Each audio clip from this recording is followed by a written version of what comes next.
I'm Chad Fisher. I'm the owner of Tech Lounge on Main Street. I actually played Bulletstorm all the way through, and that was an interesting endeavor. I played on the Xbox 360. Off the top of your head, do you know who developed it? I believe it was Epic, as well as People Can Fly, and I think they're a newer group. I haven't seen too many games released by them yet. Just in a nutshell, what is the objective? Man, I don't even remember. It was you're trying to save some people, but then one of your friends is injured and he becomes a cyborg, and at the same time you're off to kill this anti-hero general that just spouts nonsense all the time. Really, I was skipping most of the cutscenes because they looked really bad too. People would be standing next to a car, but then they'd be flickering through the car. So I'd be focusing on that and not paying any attention to the dialogue or how it's furthering the storyline. It was just a generic. Yeah, it's a generic like, hey, there's invaders here, you should kill them all. Awesome. Why are they here? Who cares? Yeah. I gotta save this planet of vagrants. A lot was working for it. It's a very pretty game, but it's very similar to Gears of War. A lot of small hurdles you jump over, but then they added this feature where you can kick people and then tether them with this electric leash, which is, it's fun, but it gets really repetitive later on. To play through, I can't remember exactly how long it took. I'd probably say between 6 and 8 hours, but there was one level I was horribly stuck on. For some reason, the characters had to follow you through these electric gates. So you'd turn them off, and then everybody in your group would have to jump over and follow you to the next area, and then you'd turn off another set of gates. But for some reason, they would not jump over the gates. So it was like a glitch. Yeah, a little glitch, and then I put it down for maybe a week and tried it again. Right off the bat, yeah, they jumped over into the next part. It was kind of lackluster toward the end. I thought things would get a little bit more epic. No, not really. The dialogue killed me, though. It's a lot of variations of bad penis jokes, just about removal and where they're going to shove them, and it just over and over. It's like, So if you're like in 6th grade, it's probably... Oh, it's probably the greatest game ever made. They're talking about wieners. It's a wiener joke. And then there's a girl in there, so there's the jokes about body parts. A lot of potty humor. Yeah, it is.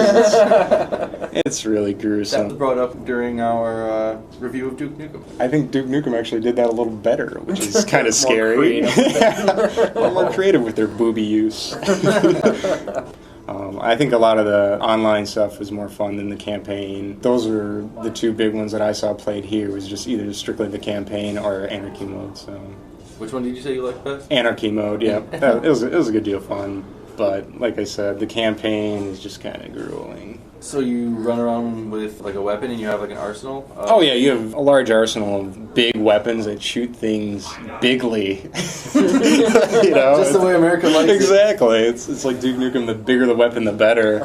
And they really don't do too much different. That's one of the features a lot of the kids liked, is that you're dismembering people, you're making them explode, you're tearing them limb from limb. Or entertaining America's psychopaths. Yes! That's what we need. So this is not rated E for everyone, then? No, not at all. But it's kind of like when you're a kid and, you're growing up, you want to play as many violent games as possible because the parents don't know about it. But this is one of those ones that I hope kids kind of don't play because there's better out there. If you want to go violent, I guess stick with Grand Theft Auto. It's sad to say. I'm still content with My Pretty Pony Adventure. So. What is it? I don't know. Well, it sounds solid, so I'm going to look into it. It's a game I invented. So, what did you like best about the game? Oh, the controls were actually pretty excellent, but beyond the controls, bad storyline. Oh, the delivery of the dialogue is quite good. It's just whoever wrote it should be shot. Bulletstorm, really? I think they used that name on a Simpsons episode as like... Was it Bloodstorm or... the mother was like, you already have Bloodstorm, don't you? And he's like, no, Mom, stupid. I have Bloodbath and Bone Storm, stupid. So I'm sure Bulletstorm was just a sequel to one of those. So on a scale of 0 to 100%. 0 to 100%, I'm going to go 62. Ooh, D minus. Boom, that just happened. I really like FPSs, and I didn't think it cut it.